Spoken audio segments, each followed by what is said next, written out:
morning. Thank you again. I know I said thank you like a million times this morning, but I know I've been in your shoes. How many classroom teachers do we have here? Thank you to you all. Probably I would say at least right here, but it's super hard to prep to be gone from kids, and then you prep to be gone, and you still get the emails while you're here, so you're still working, and then you get back, and then you get to fix everything that was done the last 2 days. So I know it's a lot of work. Not that you instructional coaches and teaching librarians and administrators, it's not hard for you to be gone too, but it's just a little bit different in my opinion. So thank you for being here. I hope the conference, you are able to take some things away. I hope you enjoyed Jenny's keynote this morning and can apply that and think about what you can do in your classrooms or in your buildings with kids to help tell their stories. So this session is not going to be me presenting, but it's going to be you sharing. I am by no means an expert by any means. My name is Stacy Behmer. I am the coordinator of digital learning and media services out of Grantwood AEAA in Cedar Rapids in Iowa City. And do I have any of my district folks? I just know a couple of familiar faces. Yeah, okay, good, yes. So we serve 32 districts, and I have an amazing team of 8 digital learning consultants that works with me. And it is awesome to have a collaborative conversation or our Boxer group going where we're sharing what's going on or something we saw a teacher do in a classroom that we can go share with another teacher. And I know when I was teaching, oftentimes I'm in the grind of getting going and just getting through the day and prepping, and so it's like, how do I pick up new things when there could be an awesome new thing going on right across the hall that I just don't get the time. And you guys are coming up with hacks and different things that work in your classroom, and that's what we're going to be here sharing during the next 50 minutes or so. So if you could go to this document, it should be tinyurl.com, iTech hacks to help us. And it is not, I used a tiny URL because it's not case sensitive. Did that get to you to a Google Doc? Yes. Okay, I did my job. Okay, so what we're going to do, together we are smarter. This URL will be at the bottom of the screen. So what you're going to do is you're going to get with a partner. And you are going to share a hack, a tip, a trick, something that works well for you. And then you're going to record them on that Google Doc. So it should be an editable Google Doc that everybody can write on. And in that doc, you need to put your name, a brief description, if there's any hyperlinks, and then either put a little screencast, or if you want to put a GIF or a screenshot or something to help us remember that hack, tip, or trick.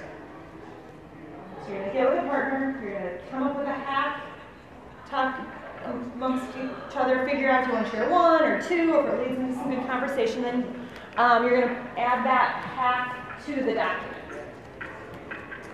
So,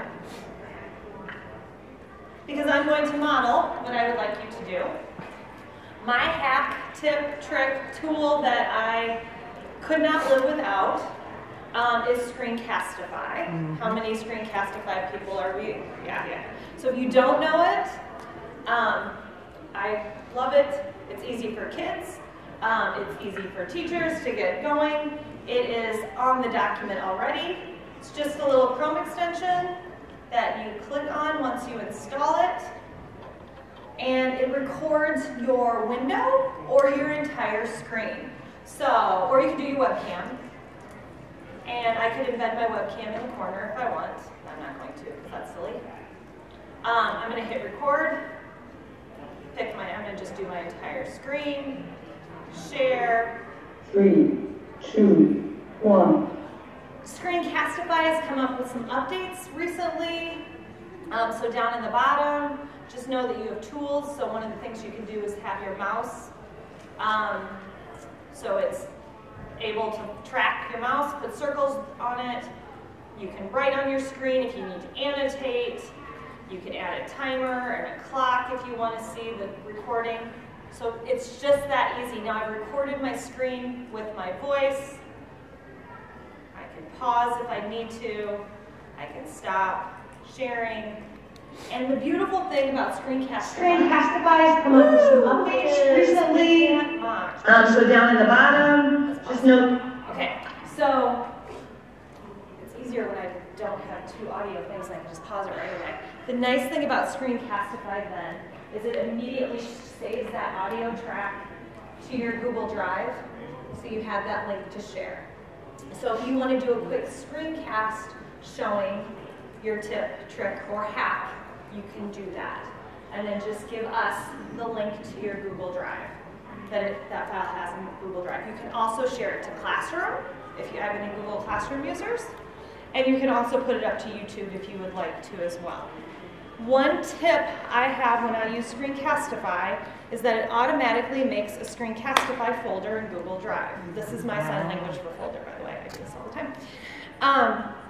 And I just share that Screencastify folder. Anybody with the link can edit or view or whatever. You can't really edit the video, but anybody with the link can view. That way, any video in there, I don't have to remember to change the share settings every time because it gets the share settings of that folder. So my Screencastify folder, where all these videos automatically go, is set with anybody with the link can view.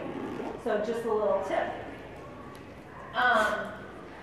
Another little tip and trick and hack of this tool. So most people, when they think about this tool, as all of us good Screencastify users do, think about making a tutorial video for our kids. There's some, or to show them how to do something, or have kids. I mean, that's another hack on it, having the kids create videos and share back to you, or talk about their learning. That's awesome. And then I've also had some teachers use it really successfully for assessment and giving feedback. So as they're going through a kiddo's writing or their project on the screen, they're just talking about it. And even if I'm using a Google Doc and I'm making a comment, I might comment about the punctuation but explain it so the kids can listen to my thinking or my feedback too and not just have to read a comment. Because it's really easy to hit accept the comment, mark is done, whatever. But if they can listen to your thinking, sometimes that works. And we know we're addressing different kind of learners in our classroom. So giving kids feedback in multiple modes is a great way to do it. So I just shared my little tip, trick, hack, or tool of Screencastify. So I practiced what I preached. And now your turn is to go through and I had some. Were there some already in here? I deleted my. But that's on your main page. When you go to the actual link, there's only yours. There's only mine? Okay. I'll fix it. So you guys are on a blank doc. Okay, I did this summer. No, we're on this one. But you can leave it there. You're on. When I clicked on the tiny URL, it took me to a blank doc with only your thing. When I was /iTech hacks to help.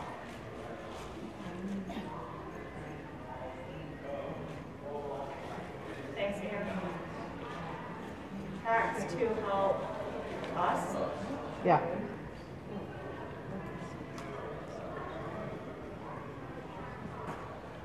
Oh, that's going to this one. Oh. But if you click the link at the top, it goes to a link. Yeah. This one, summer camp? Oh, so my summer camp, when I flip-flopped it, I took the old one. You can look at what other people have to share. So if you want to go to this one, the empty doc, I apologize. And I'm going to give you 10 minutes to go through to this document and add your own hacks, tools, tips, or tricks, and then we're going to share those out. So you're going to come up and share with each other. So 10 minutes on the clock. Go ahead and find partner. Hi. Makes sense. Partner. I'm Ann. Nice to meet you. Where are you from?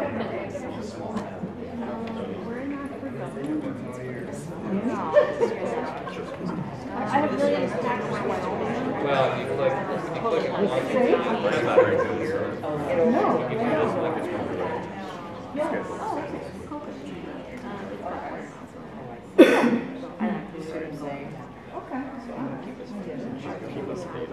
reminder stuff. Okay.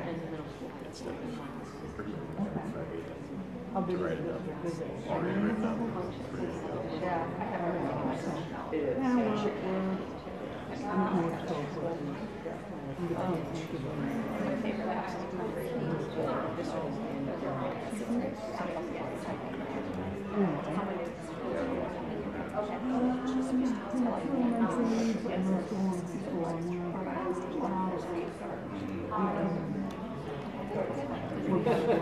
Maybe two.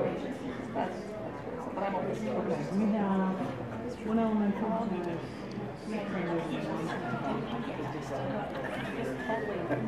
not in the hour today. We're well, we have Cook City as well. I have a nice.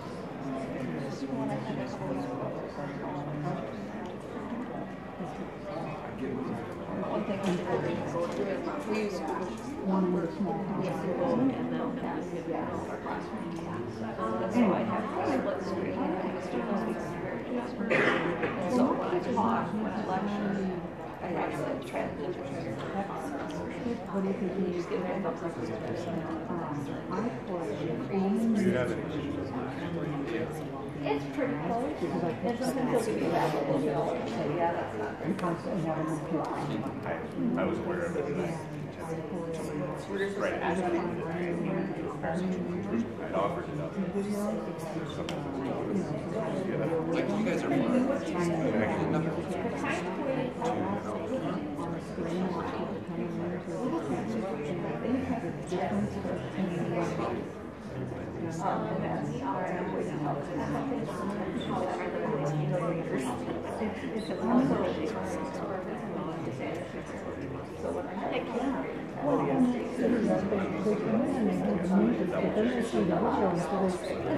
mesmerized by the video, and so they go so quietly, they sit back down, watching the video.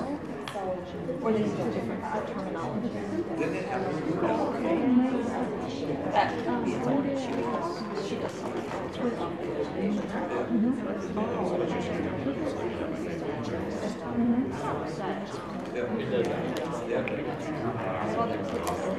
much later, but they're also in this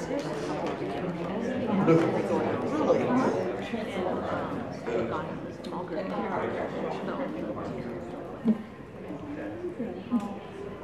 Small group people watch a little bit of music that was playing because I said, "Do you play off?" No, it's fun. I know, that's, I turned it off and I'm like, wow, how are you doing?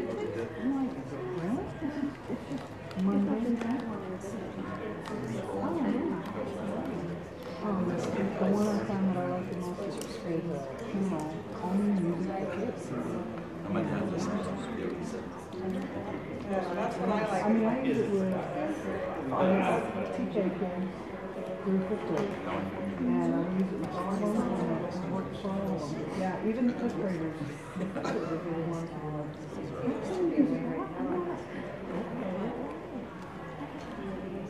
And I think it's the combo of the music and the dance, because they want to push that out, so they have to if it was just music.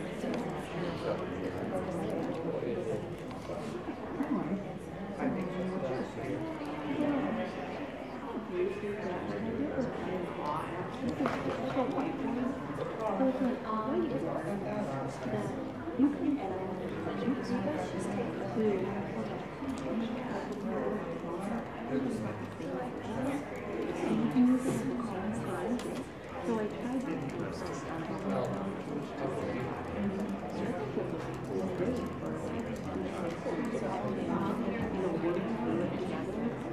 something like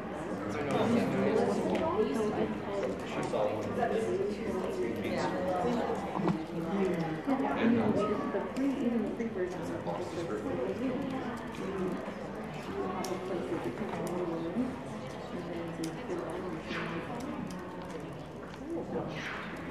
so if you had that then they're all with you on stage. We went to just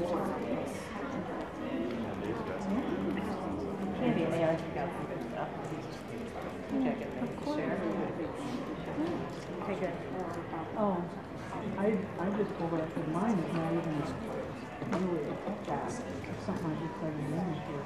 I play YouTube calming music videos when the kids walk in. Yeah, and they walk in, they're quiet, they sit down, they're ready to listen.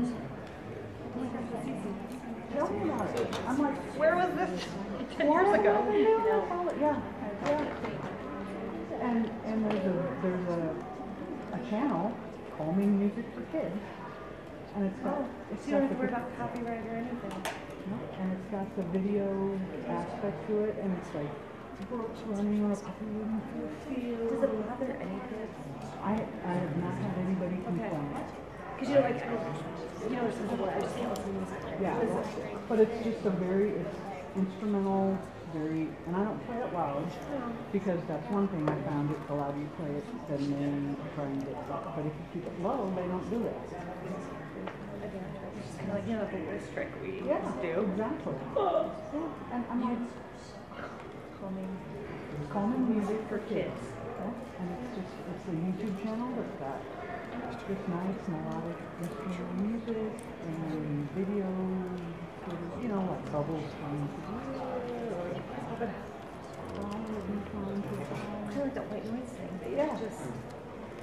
But with the visual aspect, then they watch the screen things. Yeah. Oh, they do. I've had them bump into stuff because. Yeah. Yeah, you're sharing that. Okay. Candy's got some of the good stuff. She does. She did. I like it. With this whiteboard. Yeah. You can share with me. We're going to be great at Yeah. Quick one. Thank you.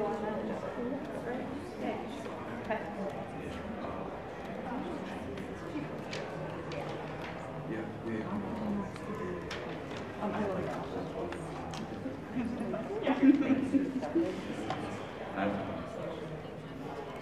Okay, this is your 2-minute warning, and then we're going to share.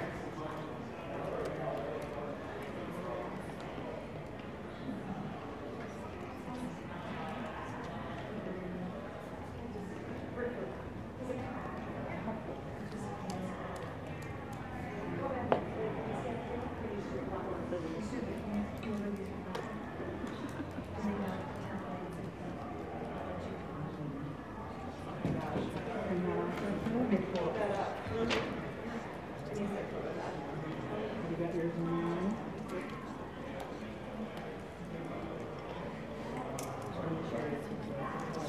Fix my projector. Oh, really?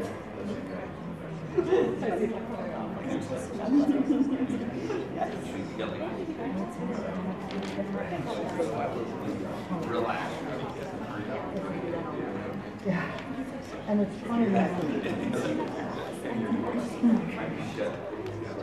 And it's funny because people say, well, kids should have mouse skills. And I'm like, well, no, everything I do is touchscreen.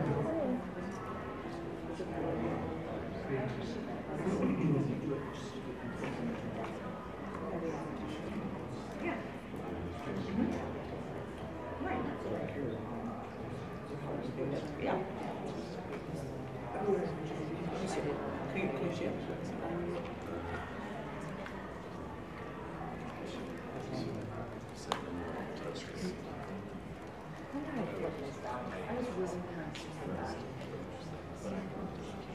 If that's the worst thing that happens, I'm sorry, that ain't a big deal.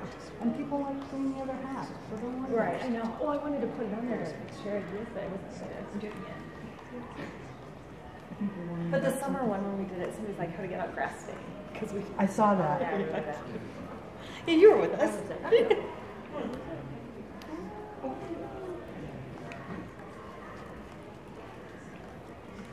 Okay, 10 minutes is up. Ding, ding, ding, ding, ding. And it's time to go to the dock.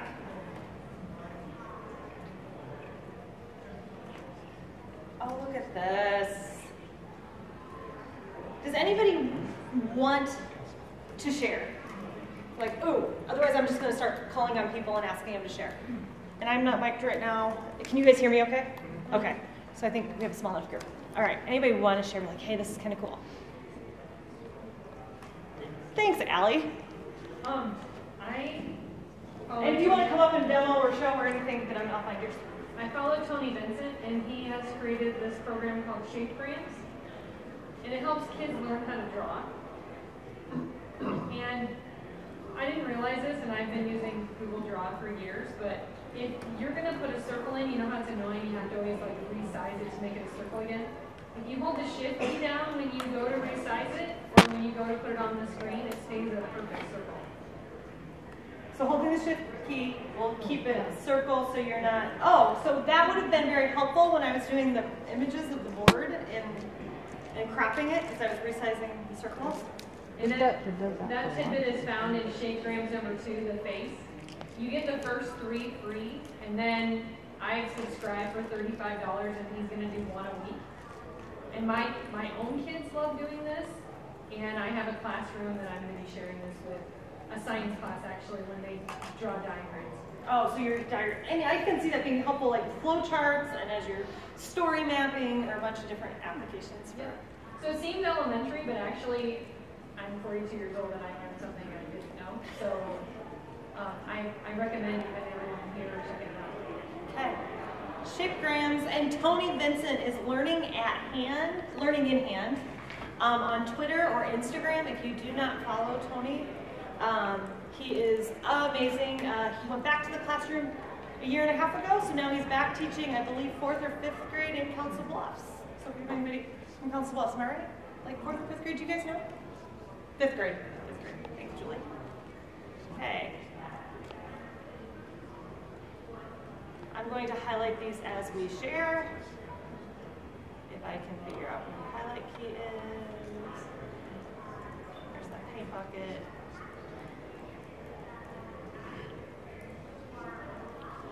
Here. There we go. Okay. All right. Good morning from Osage. I feel like I'm on a radio like call-in show. Yeah. You want to share? Duelist. I'm a media assistant and constantly need 2 windows up, you know, or even if you're researching on one side and typing on another, Duelist lets you split your screens on your Chrome. So it's Chrome extension. I'm going to put a link to that Chrome extension right on the doc so you've got it. Yeah, just like it shows here, like she said, it splits your screen. So you don't need to worry about resizing or having 2 windows open. It splits it for you. And I do that a lot as I'm transferring data from one document to another, or having kids use it when they're doing research and they're writing. I could go on to how you could use Google Keep to do that too, like as you're taking notes, but go back here. And like I said, I will. Thank you.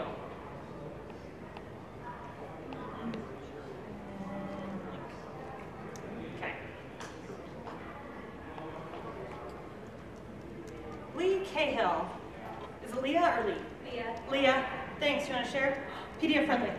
Yeah, that one, our media assistant, actually, our teacher librarian shared out, but you can go to any like article or anything on the web that you want, and then you add the extension and you can start hacking out paragraphs or sentences you don't want, and then it turns it into a PDF that you can push out. So I use it a lot for one-to-one. So if I have an article I want kids to read, but I want them to read the whole thing, I can edit and delete what I don't want, and then it saves it as a PDF. So it's a website. You basically trim a website. Yep. And then that will save as a PDF. So you could do that as, what kind of activity would you do that with? I teach civics, we do current events, so Okay. there's like an article like that, or sometimes even like if it's just a website and I want to trim the advertisements off the sides because they're maybe not the most appropriate for kids to see. Okay. Trimming advertising. I could see it too is doing like some foreshadowing or giving them like predicting kind of stuff. You don't So put it the just rest. like cleans it up and makes it clean. Okay. Mercury Reader also does that. Mercury. Oh, you're talking about cleaning up the outside Yeah. stuff. I thought. Okay. So cleans up the Mercury Reader does too. And the nice thing, will you put a link to Mercury Reader by this one too on the doc? What else? Mercury Reader goes a step further though. Because go ahead and share. You can just select that level. Yeah, yeah, you can adjust the reading level a little bit, or this actually, does Mercury Reader do the reading level? Or does it change, it changes the background color and the font to make it easier to read? Yeah, so Mercury Reader is another good one. I'm trying to, I don't remember what it used to be called. Okay, one-click timer extension. I teach middle school, so I just like to make sure there's a timer visible. So if I'm going to give them 10 minutes, I don't have to like Google anything. It's just up in my bar, and I just open it and start it at 10 minutes, and I can make it full screen. Yep, just quick. It's just easy. I don't like wasting time, so it's just there. And the scannable app. That's just, if you have an iPhone, it's an app you can download, and then you don't have to wait in line at the copy machine, and you can scan anything, and it turns it into a PDF, and you can email it to yourself, and there you have it. And you've got it. Quick. And it looks nice, like it looks like you scan it in a copy machine. So it doesn't look all wrinkly or No. like you have to lay it out. No. Okay. And that is an iOS app for your iPhone. Thank you. Adam, because I saw Google Keep, you want to talk about Google Keep? Where's Adam? Right here. It was something weird. I am an unorganized human, and I get like a bazillion thoughts going through my head, and I was trying to figure out a way to keep them all down. So I just made a Google Keep note for every day of the week. I reoccurred. It pings my phone at 9 a.m. every morning. So, and then I can just work off of my list. But it's something that just helps me stay organized, and I put random stuff, family stuff, work stuff, coaching stuff. It's just all on there so that then I can remember to go to it. So like Monday to-do list, and then I add, like if something pops up on the weekend, I add to it, and then go from there. Yeah, and what he's talking about is the reminder. If you're not using Google Keep, this is his reoccurring, so he picks a day at a time. Yeah. Is that what you said? Yeah, so it's my Monday note rings every Monday at 9 a.m. A Monday, every day at 9 a.m. It pops up on your phone. Allie, go ahead. Our middle school is using this as their planner this year. Yeah. Tell me more about that, because I saw this. Oh, really? So they have a note for every class they're in, and they just keep updating what's happening. They have to keep every day like what they did in class that day, and then what they have for any homework.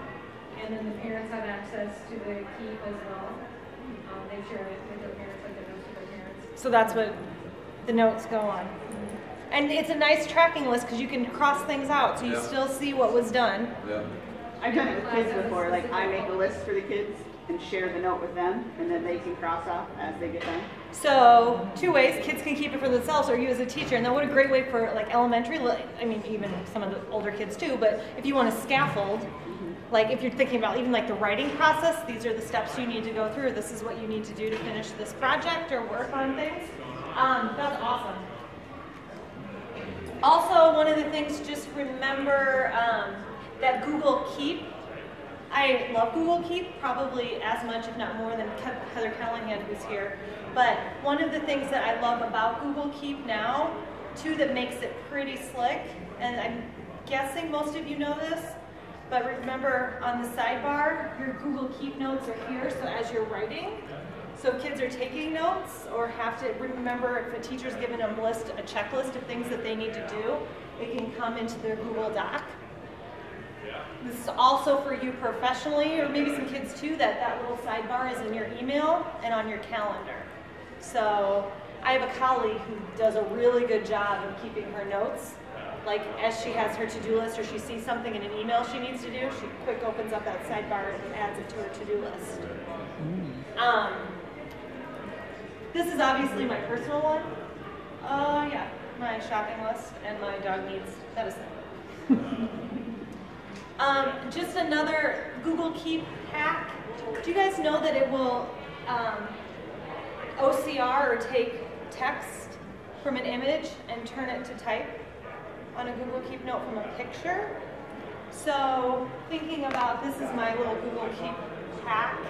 I'm going to go to keep.google.com. If you take a picture with your phone and you go to Keep, and let me find one. like, this is an image I just took a picture of.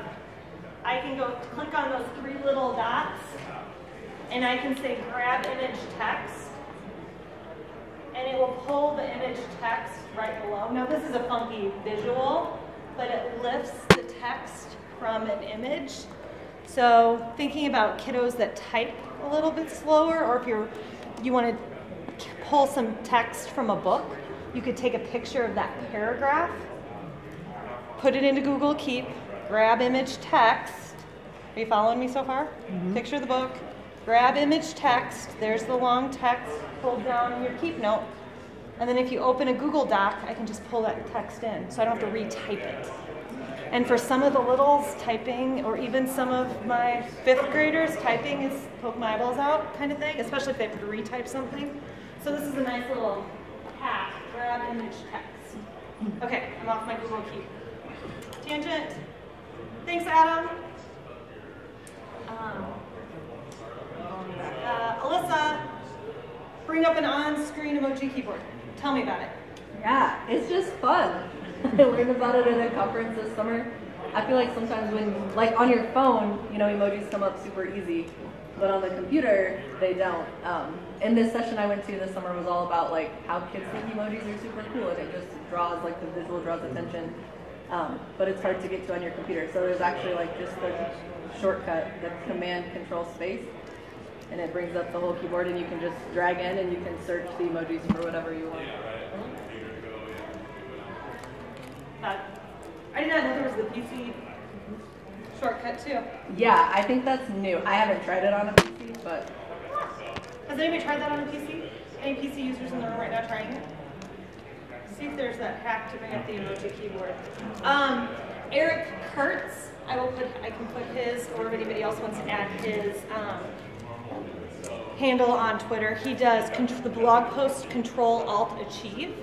He does a lot with emoji and like just telling a story with emoji and doing things with emoji keyboards too. So I use it to teach nouns. Huh? I use it to teach nouns. Use emojis to teach nouns. You replace all your nouns with emojis. Oh my gosh. Yeah. Replace all nouns with emojis. Okay? I think about yeah. The kids love it. They think it's great fun, but they're not for learning. That's like back to Jenny's, you gotta trick them, right? See, this is good. Awesome. Any other ideas with emojis? But every single second grader will use the poop emoji. Every single story they write. Poop emoji, second grade. Mm-hmm. I think any 8th grader might do it too. Probably not. Just throwing that out here. But this is the second grade lesson of that too. Oh, that's awesome. Okay. Another thing that I use the emojis for, if you noticed in the title of my document, because those go to the top and it's just easier to find documents that way, so I copy and paste emojis. If you are, I don't know, in a Chromebook, does that work? I don't know. If you need to, if you're ever in a Google Doc and don't have that shortcut on a Chromebook, because I know a lot of our kids do, if you go to insert special characters, and here is a bunch of emojis as well. So insert special characters, there's a bunch of emojis there, so you can pull those in a Google Doc. The draw symbol, you start drawing the emoji, and it'll suggest 4 or 5. So it's like draw a smile face, and it'll suggest.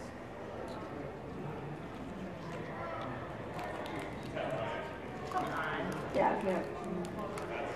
I must do a bad smiley face. I don't know, it works on mine. There we go. Oh, there.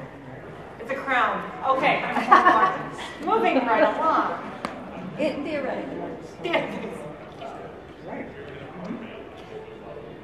All right. Stacy, can I clarify? Yes. I said on Mercury Reader you can set what LLs, and it's not Mercury, it's Newzilla. Newzilla, okay. That you can do that with. So I just wanted to clarify that. It used to be, there's a Chrome extension, TLDR, that used to be able to do that with, but that's gone. So I was wondering, dang. Okay. So Mercury Reader, Newzilla will do, if you go to that website, or Newzilla, that website will pull up current event articles, and you can change Lexile levels, and then it also gives questions and quizzes and stuff for kids too. There's a lot of good stuff there. Awesome. Safe share YouTube videos. Alyssa, is that yours too? Yeah. You want to tell me about it? So I just use it to share. I teach K4, and so when I have kids that I want to have them watch a YouTube video, I pull that up, I create the video inside of there and then share that link into their Google Classroom, so that there's no ads or other videos that pop up. It just takes everything away except the one video. And you get so many shares for free. I don't remember how many it is. I think I've got 5 on there right now. And then after that, I think you have to pay for it. But it just takes everything out except the one video that I want the kids to watch. We this morning had I typed like some old photos that we were playing a YouTube video on the wall, and when it finished, like a bunch of videos popped up at the end because we didn't have it. We used the wrong link, and it didn't loop yet. So I get that nervous panic about like what videos are going to show up on the wall. Like so, Safe Share TV would help prevent me from having that mild heart attack. I'm like, thank God we have adults.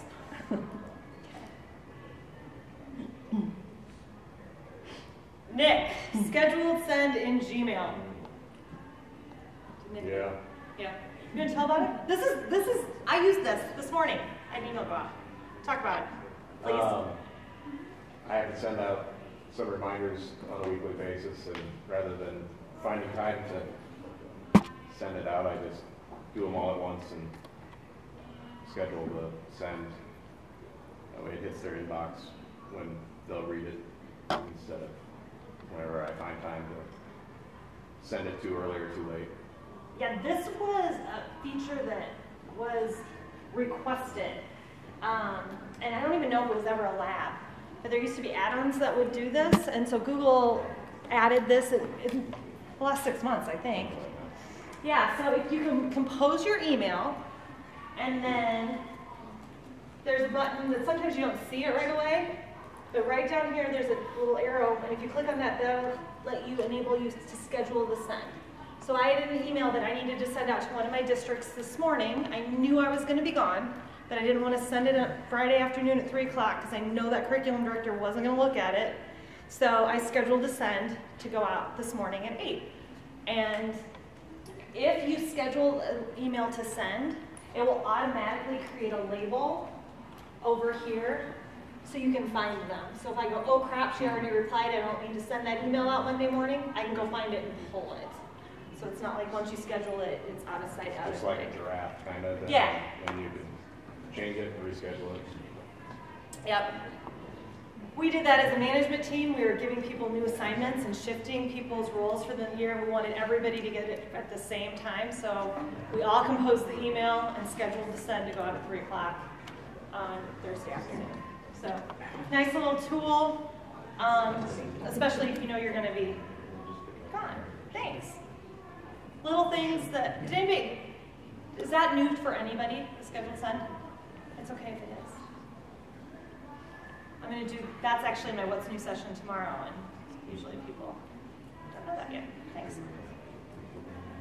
Julie and Stephanie, you want to talk about adding Zoom?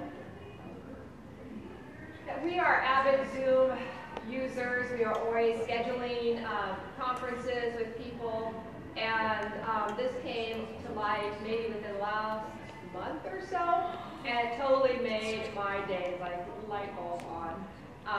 And so what we do is we go to the store and install the Zoom conferencing app, and I put it on our domain since I'm in charge of that. And so anybody can do that, and then I go into my email and or calendar and make my event and just add Zoom to it, and then my Zoom room, just how to connect is all in there, and invite your people, they get that information. Instead of having to go to Zoom, set up your event. I mean, it took away a lot of steps. What about you? It's mostly like you don't have to log into Zoom, create the event, then invite your people. And then I was, copying that link and sending them the link. It's just all done right in the calendar. Yeah. It's a quick, easy extension that you can do for a video conference meeting. And it's right in the calendar invite. I have a question on that.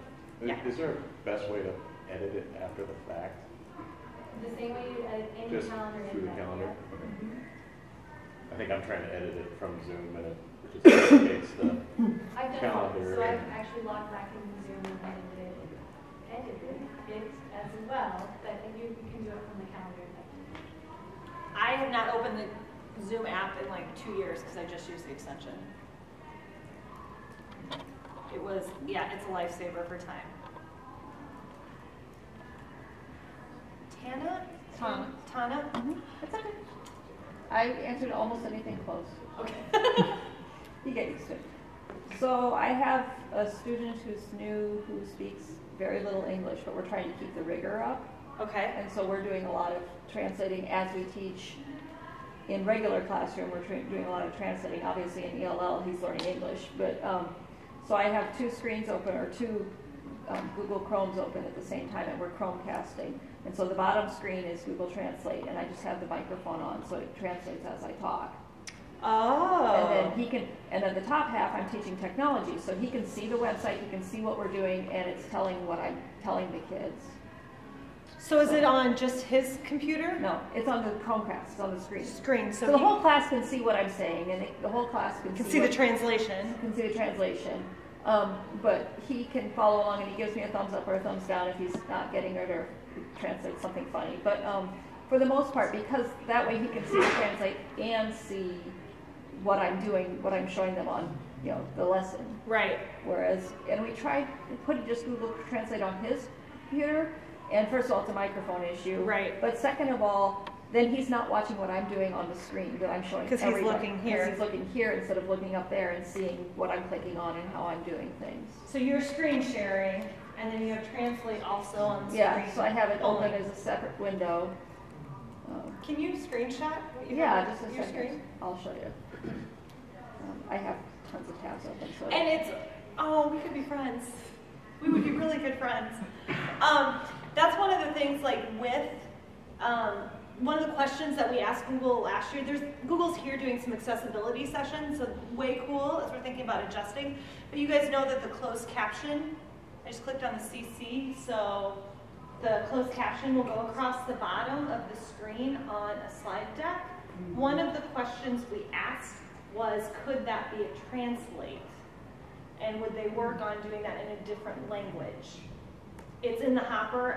They didn't give us a time, but just thinking about that translation. So I have a screenshot. I don't know. Will you paste it on the doc? Sure. Thank you.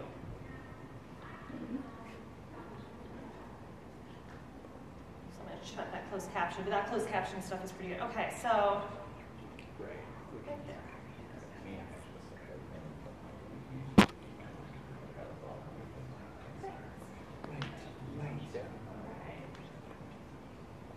Kind of going down now, not skipping around. Does anybody get nervous when you're like waiting to be called on? Sorry, I don't mean it. I'm not intimidating. Oh, and Thomas Little Hawk Library. So the one I put on there was, was Grade Cam. Has anyone used Grade Cam before? Grade Cam? Yeah. So it's a bubble format. You can print it on any color paper or plain paper. You don't have to have special paper for it. And it's like an instant kind of dipstick assessment. And you can make your own questions, and it gives instant feedback to teachers and to students, and then it sets it up into pie graphs and bar graphs, and it'll tell you what percentage of kids got question 4 wrong, and it'll flag it if it thinks it's a bad question. So it's good for quick formative assessments. Good formative assessment tool. Quick checks, and it gives teachers that immediate data so they can know if they need to reteach or move on or clarify some questions. It's especially useful, I have 500 students every 4 days, so I need quick assessments like that. Thank you. Melissa Kane, Chrome extension MyBib. There's lots of bibliography creation citation things out there, but I really like this one mostly because there's no ads. Like EasyBib is like, I can't stand it because there's so many ads. But this one doesn't have any ads, and their tech support is great. I emailed them once, and they emailed me back right away with how to fix something. And it will do the screenshot there is one of a website, and it did the bibliography right there on the website. So you click the extension, and it does it right there. Will this one keep a bunch together, or do you need to take them off one at a time? You can hit save to project and it will keep them together on their website as long as you sign in. And you can sign in with Google. So you can sign in, you can authenticate with Google, so that it'll keep, while you're doing your research, it'll keep your whole bibliography. And this one is ad-free. Yes. Oh! See, this is why I like talking to people, because we don't all have time to go find those things, so if we just share once in a while, we get good things. I tell kids it's magic, they don't even understand. Yeah, they don't. I like that. Okay. Oh, Liz, Anne, you want to share yours? So mine is totally non-techie, but I teach a related art. I'm a tech teacher, and so I have constant groups of kids coming in, and it was always loud and noisy, and it took, 5 minutes for everybody to get settled and ready to go. I started using this YouTube channel, Calming Music for Kids, and it has videos and very calming music. I play it on the projector as they're walking in, and they're so engrossed with watching the video and listening to the music that the transition time is cut in half. I've been wearing gray rest my whole. I was going to try to do it. Oh, there. Is that it? The ad's just real quick. Okay. So okay. I can play through the ad while you're talking about Okay. But the transition time is it's cut in half. The kids are so engrossed in the movie that they aren't talking to each other. They sit down and they just watch the movie or the video and listen to the music. And that's, Mindful Kids, sorry. Oh, it's Mindful Kids? Well, there's calming music for kids, but Mindful Kids is another good one too. And I just Googled calming music for kids and came up with these channels, but I mean, they're engrossed in the videos, and my transition. Mesmerizing all of you. Yeah. Right before lunch. So I can start teaching like in half the time as I did before.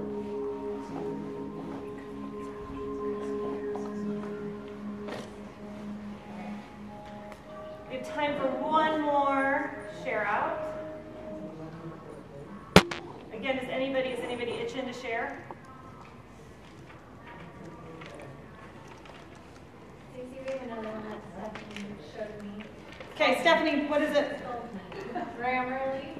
Put the Grammarly extension on Chrome, and it goes into your email, goes into a lot of different apps in your computer, and checks grammar and stuff.